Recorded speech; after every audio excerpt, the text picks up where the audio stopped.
नमस्कार, मी विजया वमन. शरद पवारांचं राजकारण संपलं म्हणणाऱ्यांना लोकसभा निवडणुकीत पवार काय आहे हे चांगलंच समजलंय. त्यामुळे राज्यातील महायुतीला महाविकास आघाडीपेक्षा शरद पवारांचीच धास्ती अधिक वाटते. लोकसभा निवडणुकीत पक्ष व चिन्ह नसताना शरद पवारांनी मिळवलेलं यश हे सर्वाधिक आहे. आता विधानसभा निवडणुकीतही शरद पवारांच्या खेळीचा अंदाज अजूनही महायुतीला आलेला दिसत नाहीये. त्यामुळे विधानसभा निवडणुकीत शरद पवार काय नवा गेम प्लॅन आखणार याबाबत राजकीय वर्तुळामध्ये चर्चा सुरू झालेल्या आहेत. लोकसभा निवडणुकीत शरद पवार यांनी महाराष्ट्रात एकूण 10 जागांवरती निवडणूक लढवली. यापैकी 8 जागांवर शरद पवार यांच्या पक्षाच्या उमेदवारांचा विजय झाला. विशेष म्हणजे सातारा लोकसभा मतदारसंघाची जागा त्यांची थोडक्यात गेली. अन्यथा 10 पैकी 9 जागांवर शरद पवारांचा राष्ट्रवादीचा विजय पक्का होता. साताऱ्याची जागा हातून निसटली असली तरी शरद पवार यांच्या पक्षाचा लोकसभा निवडणुकीतला स्ट्राईक रेट हा चांगला. शरद पवार गटाला घवघवीत यश मिळाल्यामुळे उपमुख्यमंत्री अजित पवार यांच्या गोटातील आमदारांमध्ये अस्वस्थता पसरल्याची माहिती आहे. राज्यातील लोकसभा निवडणुकीनंतर पुढच्या 2 ते 3 महिन्यांनी महाराष्ट्रात विधानसभेच्या निवडणुका होणार आहेत. या निवडणुकीत पराभव झाला तर आमदारांना पुढचे 5 वर्ष घरी बसावं लागू शकतं. त्यामुळे आमदारांमध्ये चलबिचल सुरू झाल्याची चर्चा आहे. आमदार रोहित पवार यांनी अजित पवार गटातील आमदार आपल्या संपर्कात आहेत. पुढच्या 15 दिवसात ते शरद पवार गटात सहभागी होतील असं सांगितल्यानं आणखीनच चर्चेंना हवा मिळालेली आहे. शरद पवारांचा मेगा प्लॅन काय असू शकतो? पुढील 5 मुद्द्यांच्या आधारे आपण त्याची माहिती समजून घेऊया. 1. शरद पवार आगामी विधानसभा निवडणुकीसाठी उमेदवार जाहीर करून इतर पक्षांच्या तुलनेत आघाडी घेऊ शकतात. लोकसभेत उमेदवार जाहीर करण्यात झालेल्या उशिरामुळे याचा मोठा तोटा भाजपला सहन करावा लागला होता. त्यामुळे आगामी विधानसभा निवडणुकीत लवकर उमेदवार घोषित करून प्रचारात आघाडी घेण्याचा प्लॅन हा शरद पवार आखू शकतात. शरद पवारांनी निवडणुकीसाठी 30 उमेदवारांची नावे निश्चित केल्याची माहिती नुकतीच रोहित पवारांनी दिली होती. विशेष म्हणजे अजित पवार गटाच्या मंत्र्यांच्या मतदारसंघांमध्ये शरद पवारांनी उमेदवार निश्चित केले आहेत असं रोहित पवार यांनी स्पष्ट केलंय. हे मंत्री आगामी काळात शरद पवारांना शरण येतात का हे सुद्धा पाहण्यासारखं असणार आहे. आणि त्यासाठीच अजित पवार सुद्धा आता आपल्या आमदारांना जवळ ठेवण्याची स्ट्रॅटेजी आखतात. दुसरी स्ट्रॅटेजी आहे ती म्हणजे अजित पवार गटातील आमदारांसोबत माइंड गेम खेळून त्यांना आपल्याकडे खेचून आणत जास्तीत जास्त जागा निवडून आणण्याची. लोकसभेतील शरद पवारांच्या यशामुळे आधीच विरोधकांच्या पायाखालील जमीन सरकली. त्यामुळे याचंच ऍडव्हान्टेज घेण्याचा प्रयत्न जो आहे तो शरद पवार गटाकडून होऊ शकतो.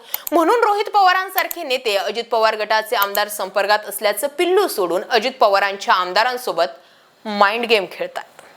मुद्दा नंबर 3. शरद पवार गटाकडून MMD म्हणजेच मुस्लिम, मराठा आणि दलित यांच्या मतांचा फॉर्म्युला वापरून विरोधकांना टक्कर दिली जाऊ शकते. पश्चिम महाराष्ट्र हा राष्ट्रवादीचा बालेकिल्ला राहिला. त्यामुळे या ठिकाणी मराठा मतं मिळवण्यासाठी शरद पवारांना वेगळे प्रयत्न करण्याची आवश्यकता नाही. त्याचप्रमाणे मुस्लिम आणि दलित मतं देखील शरद पवारांना त्यांच्या मागेच राहिल्याचं दिसून आले. ते लोकसभेत दिसलंय. महिलांना 50% आरक्षण देण्याचं श्रेय शरद पवारांनी घेतल्यानं महिलांमध्येही शरद पवार गटाबद्दल सहानुभूती आहे. त्यामुळे हा वेगळा प्रयोग शरद पवार करू शकतात. शेतकऱ्यांची एकगठ्ठा मतं महाविकास आघाडीला मिळाल्यामुळे लोकसभेत पक्ष फुटीनंतर त्यांना मोठं यश मिळवता आलं होतं. त्यामुळे शेतकऱ्यांमध्येही महाविकास आघाडीबद्दल सॉफ्ट कॉर्नर असल्यानं त्याचा फायदा शरद पवार गटालाही मिळू शकतो. मुद्दा नंबर 4. शरद पवारांची चौथी स्ट्रॅटेजी म्हणजेच मोजक्या जागा लढा परंतु कॅल्क्युलेटिव्ह लढत द्या. म्हणजे काय तर महाविकास आघाडीमध्ये असलेल्या उद्धव ठाकरे गटाची लोकसभेला जी गत झाली तशी गत आपली होऊ नये म्हणून शरद पवार गट काळजी घेत आहे. लोकसभा निवडणुकीत उद्धव ठाकरे गटानं क्षमता नसतानाही जास्तीच्या जागा ओरबाडून घेतल्या. विशेष म्हणजे सांगलीच्या जागेचं उदाहरण यासाठी परफेक्ट बसतं. परंतु तुलनेत तसा विजय मिळवता आलेला नाही. त्यामुळे शरद पवार गटाने सिलेक्टिव्ह आणि कॅल्क्युलेटिव्ह जागा मिळवून तेथेच फोकस करण्याची रणनीती आखली.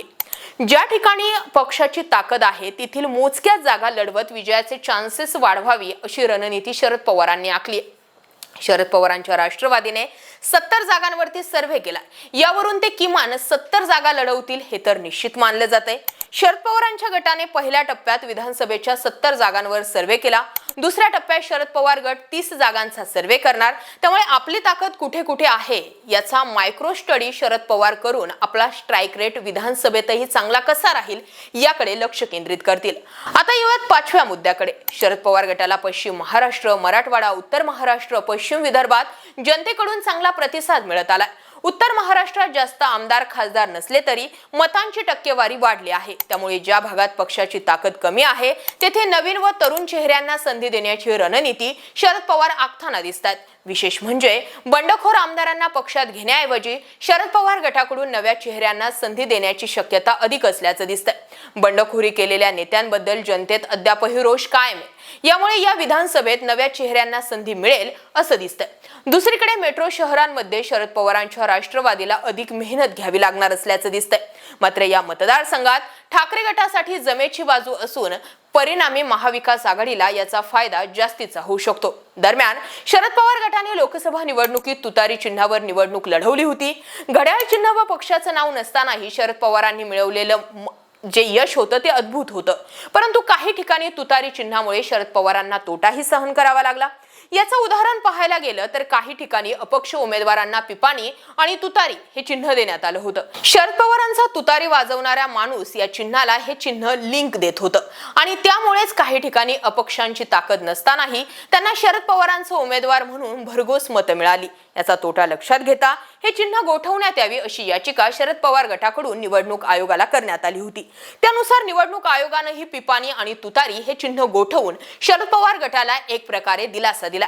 त्यामुळे घड्याळ हे चिन्ह नसतानाही जनतेत तुतारी वाजवणारा माणूस हे चिन्ह स्वीकारल्यानं घड्याळाचा आग्रह कशाला असाही एक मतप्रवाह शरद पवार गटात व्यक्त होतोय। त्यामुळेच की काय घड्याळाचा आग्रह शरद पवार गट धरताना दिसत नाही। या काही शरद पवारांच्या स्ट्रॅटेजीचे मुद्दे होते जे विधानसभेला त्यांना कामे पडतील। आता दरम्यान याच मुद्द्यांवरती महायुतीला काम करावं लागणार आहे, कारण पवार त्यांचा पुढचा प्लॅन काय करणार, काय आखणार आणि काय नियोजन असणार हे सांगणं आजच्या डेटला महाविकास आघाडी काय महायुतीलाही शक्य नाहीये। याबाबत तुम्हाला काय वाटतंय कमेंट सेक्शन मध्ये जरूर व्यक्त व्हा। जय महाराष्ट्र।